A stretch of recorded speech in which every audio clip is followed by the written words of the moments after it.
บุญร่างกายธรรมจักรอยู่ร่างกายทั้งนี้ขึ้นแล้วมีใจคิดได้คือออกคุณโยมบุญเดือดตาต่างกำแพงเราทัน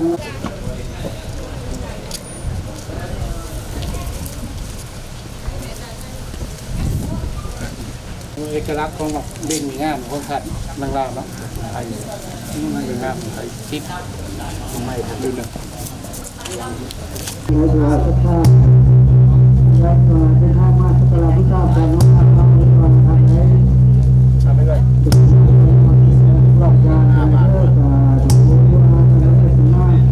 ตัวตน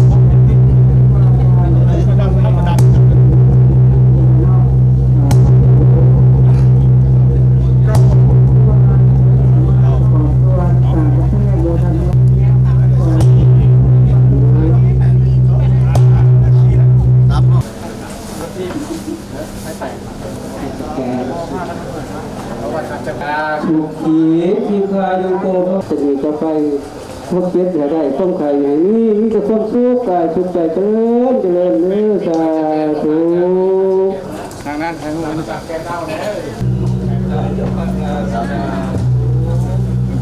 ปากันนาทีเรตานิจังรุจจิตาอันนั้นหนอเข้าว่าหนอคนที่ทานคนเป็นคนงานปากันนาทีเรตานิจังนะถ้าเราจะเรียนต่อเนี่ยเอาเก็บไว้น้องใส่รถใส่ตู้เอานักข่าวมาหมกโมเลย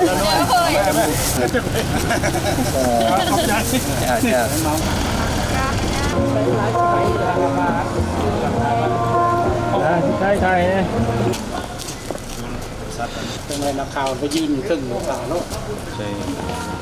ไอ้ลูกขาสั้น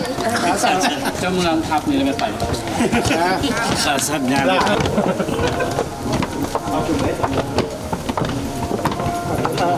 เป็นโมงด้วยใช่เป็นฟองสองลิตรขาดกำยังยกไปส่งความมุ่งมั่นปานเท่าไหร่ปาน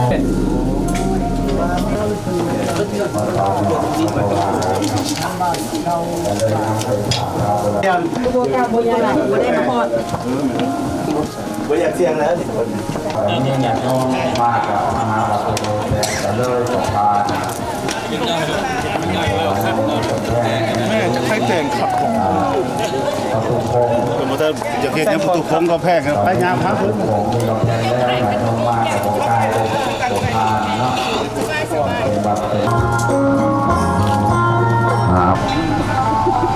พบคุณสุนเย็นตลอดปีตลอดไปเด้อ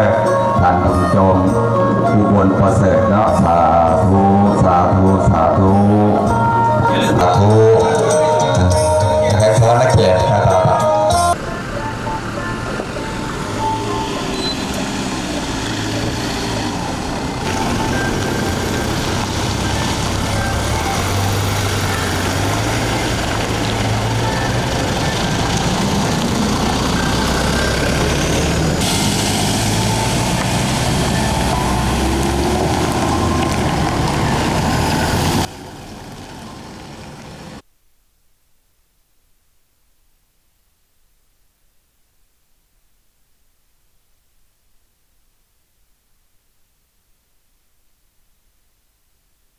ไทยบ้านไทยเฮาผู้คนบ่มีไผเกิดท่านดอกก็ว่าหิน3เสาเพิ่นก็ว่าหิน3เสาเนี่ยเอามาได้ใช้หิน3เสามันเป็นนอคือสำหรับแกงเงือกตะกี้มันมีนิทานว่าเรื่องเงือกผู้หินสมอย่างเงือกนี่นะว่ามีห้วยเคียงอยู่นั่นแค่เมืองหั่นนะห้วยไอ้เคียงแล้วมันคนเสาแกงเงือกแล้วอันนี้ก็เพิ่นว่ามาแกงเงือกอยู่นี้เอาหมอวังใหญ่มาข้างแต่ว่ามันก็ในนั้นคำเว้ามาลำจำจะไปท่านนั่นแหละเว้าไปนิทานเป็นนิทานนะแต่ก็อยู่ในขอบเขตบ้านประเคนไทยเฮานี้อยู่นี่เนาะแต่ว่ามันย่างหมดอันนี้จะยุคเท่าไรแล้วอันนี้ก็ได้จะลุ้นเท่าไรบ่ฮู้เละมันจะเกิดละตายมันก็เกิดซ้อนๆกันเลยเนาะนะ300 ล้านปีมัน